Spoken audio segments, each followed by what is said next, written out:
A warm welcome. Our first story today, we start in the UK with the cost of living crisis. It's not showing any signs of improving just yet. Households are experiencing a major squeeze in their monthly budgets. And now UK lawmakers have launched an investigation into the neutrality of the country's food supply chain. Well, a cross-party committee of the House of Commons says that it will examine how profits and risks are shared on every level and the level of regulation implied on it. The Environment, Food and Rural Affairs will also examine the impact of external factors on the supply chain, like imported food and global commodity prices. The move comes after the opposition party Labour called the government to investigate supermarket profits. Well, supermarket groups have repeatedly denied that they are profiting from the crisis, while adding that they've also taken a hit on profits and operating margins themselves. Well, according to official data, UK food prices are 19.1% higher, while the grocery inflation is at 17.3%. Meanwhile, the UK economy grew at 0.1% in the first quarter. The official data comes one day after the Bank of England forecast that the UK economy will avoid recession despite the annual inflation of above 10%. Well, earlier, the Bank of England increased the key interest rate to 4.5%. It was the central bank's 12th increase in a row. Well, this puts the rate at the highest level since the global financial crisis in 2008. Well, for more on this, delighted to be joined now by Sarah Coles, Head of Personal Finance at Hargreaves Lansdown, joining us live from Bristol. Good to see you again, Sarah. Just want to ascertain, is it fair to say that the supermarkets are making profit while most people are struggling, or is it true to say that their margins are also being squeezed?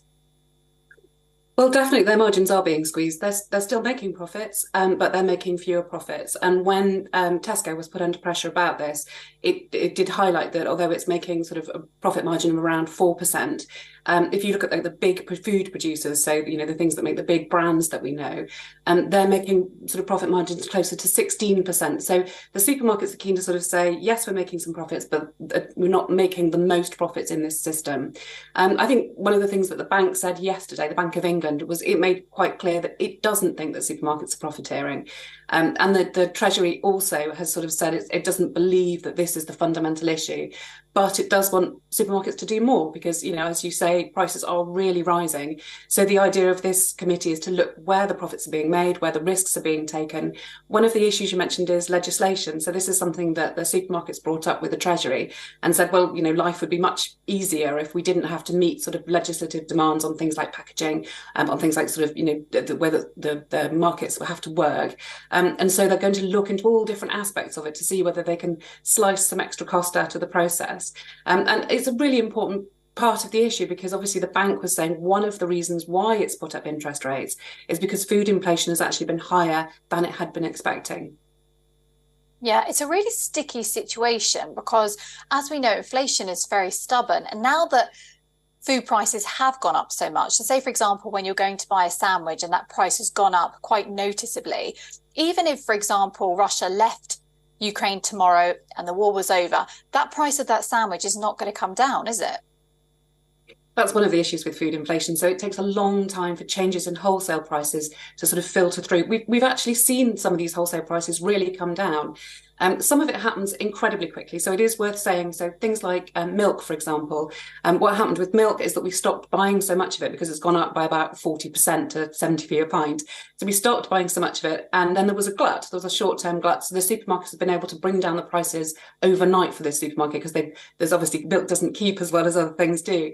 But in more cases, because there are so many processes to get from the point where someone decides to produce something to it hitting the shelves, it can take about 3 months to 9 months to filter through. So it can be anything from, choosing to plant particular crops, or choosing to breed certain animals. And that process, it's not overnight. It doesn't immediately turn into bread. You've got this long growing process, and then the harvesting, and then all those savings will start filtering through. I think it is worth saying that the supermarkets are fairly sure that we're around the peak of food inflation. It's not going to come down super fast, but it will come down through the year. So the supermarkets are saying that, although it's taking some time to filter through, it will come. And if people can just hang on for a little bit longer, then your supermarket shop will get a bit cheaper. Oh, that's really good to know, because I think that's where a lot of people are feeling it, aren't they, at the supermarket checkout. Thank you so much for your expertise. We appreciate that. Sarah Coles, the Head of Personal Finance at Hargreaves Lansdown.